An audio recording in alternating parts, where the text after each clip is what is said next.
चाहूँगा कि हमेशा हम पिटते आए, चाहे विकास की बात हो, चाहे रोडों की बात हो। आज आप पूरे देश में घूमते हैं, लेकिन महेंद्रगढ़ की रोडों की जो दुर्दशा ऐसी व्यवस्था कहीं नहीं कि जब कोई भी, चाहे पूर्व विधायक आए चाहे वर्तमान विधायक आए, तो जितने लोग स्वार्थ के भूत उसके साथ होते वो लोग साथ आते और अपनी नमस्ते करके। मैं तो खुले मंचों से कहता हूँ, कमेटियाँ बढ़ाने से और महापंचायत से कभी समाधान नहीं होगा।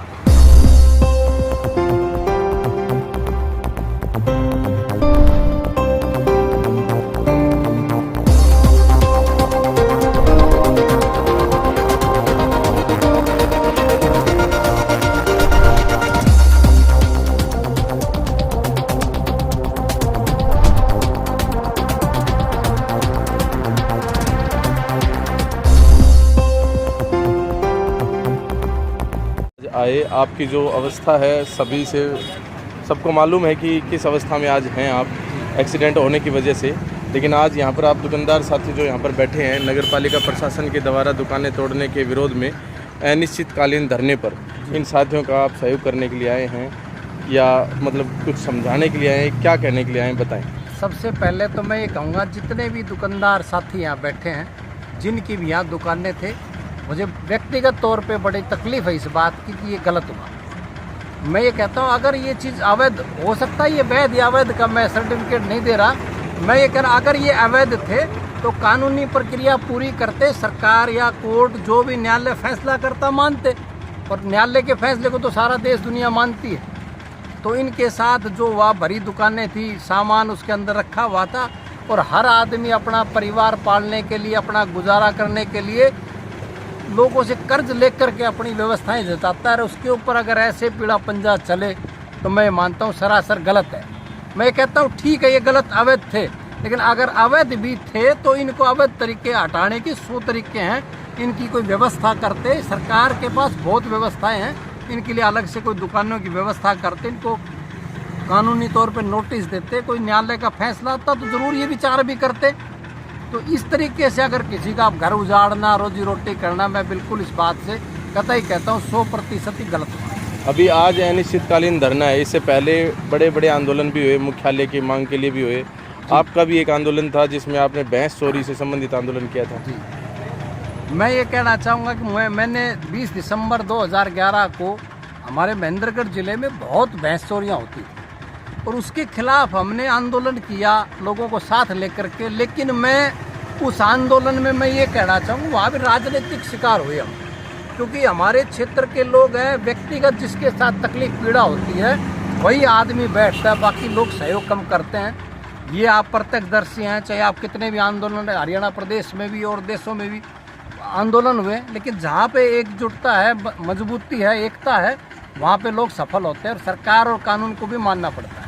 जी, आज बात करें वर्तमान विधायक की, बात करें पूर्व शिक्षा मंत्री रामविलास शर्मा जी की, दोनों यहाँ पर आए जी, और अलग अलग समय पर आए, बाकी फिर भी कहीं कोई सुनवाई नहीं। मैं ये कह रहा हूँ, जब वर्तमान भी आ लिया और पूर्व भी आ लिया, उसके बाद बचता भी क्या भाई? अगर कोई इनजस्टिस होता है जी, या तो वर्तमान कराएगा या पूर्व कराएगा, जब दोनों ही आ लिए तो समस्या का मैं चाहता हूँ समाधान हो ही जाना चाहिए तब तक। भाई दोनों एक सरकार के साथ है, एक सरकार के विपक्ष में है, तो दोनों आ गए तो समाधान तो हुआ नहीं। भाषण तो मैं भी देकर जा सकता हूँ। मैं आपको याद दिलाऊंगा, जब झगड़ोली में हमने धरना दिया तो बहुत से नेता उस धरने में मेरे साथ बैठे थे धरने पर।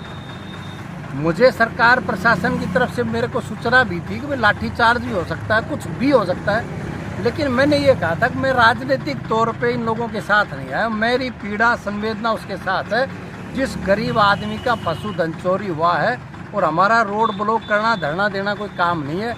हमारी सोच केवल एक है कि भाई जिसका नुकसान हुआ सरकार उसको सुनिश्चित करे, उसको मुआवजा दे दिया जाए। रेड क्रॉस बहुत पैसा है, एक गरीब आदमी 1 लाख रुपए की भैंस खरीद के ला करके अपने दूध बेच करके परिवार का भरण पोषण करता है, और जब उसके साथ अगर डाका डाला जाए तो उसकी क्या व्यवस्था? क्योंकि सरकार की जिम्मेवारी बनती है। जिम्मेदारी तो बहुत सारी सरकार की बनती है, लेकिन सरकार यहाँ पर विकास कार्यों में महेंद्रगढ़ को अनेकों बार आप देख रहे होंगे हर क्षेत्र में अनदेखा कर रही है। क्या कहेंगे?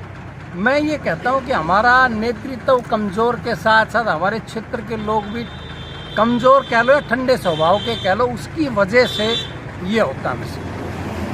और जब तक मेरा अपना व्यक्तिगत मानना, जब तक हम संगठित नहीं होंगे और ईमानदारी के साथ स्वार्थ को छोड़ करके हम जब तक लड़ाई नहीं लड़ेंगे, जब तक हम अपने हक नहीं ले सकते। आपने देखा होगा पिछला चाहे किसान आंदोलन की बात करें, कितने भी आंदोलन हुए, लेकिन उन लोगों ने रट कि भाई हम लेकर के रहेंगे, और सरकार को झुकना भी पड़ा, प्रदेश की देश की सरकार को मानना भी पड़ा कि भाई हम कहीं भी चूक रही होगी। तो इसलिए जब तक मैं कतई इस बात से, भले ही भाई नाराज होंगे कि आज जितनी संख्या में यहाँ क्षेत्र के लोग बैठे, इससे कतई भी मैं सहमत नहीं हूँ कि यहाँ हमारी बात सुनी जाएगी। तो किस माध्यम से सुनी जा सकती है? सुनी जाएगी, क्षेत्र के लोगों को आज जिस एक भाई के साथ तकलीफ है तो सब आदमी उसको अपनी तकलीफ मान करके और उनका साथ और सहयोग करेंगे, तब बातें सुनी जाएंगी, तब इसका कोई समाधान नहीं। इसमें एक और भी समस्या है ना कि जैसे क्षेत्र के विपक्ष या पक्ष के जो भी नेता हैं वो इसी धरने पर कुछ समय के लिए आते हैं, 5 मिनट 10 मिनट, उसके बाद फिर वो दिखाई नहीं पड़ते हैं। इसीलिए तो विकास नहीं होता, इसीलिए हमारी बात नहीं सुनाई जाती। सबसे बड़ी समस्या क्या है, कि जब कोई भी, चाहे पूर्व विधायक आए चाहे वर्तमान विधायक आए, तो जितने लोग स्वार्थ के भूत उसके साथ होते वो लोग साथ आते और अपनी नमस्ते करके चले जाते। जब तक देखो किसी भी चीज़ को पाने के लिए हमें कुछ खोना पड़ेगा, संगठित होना पड़ेगा और ईमानदारी से लड़ाई लड़नी पड़ेगी, तब जा कर के कुछ हासिल होगा। और मैं तो ये कहना चाहूँगा कि हमेशा हम पिटते आए, चाहे विकास की बात हो चाहे रोडों की बात हो।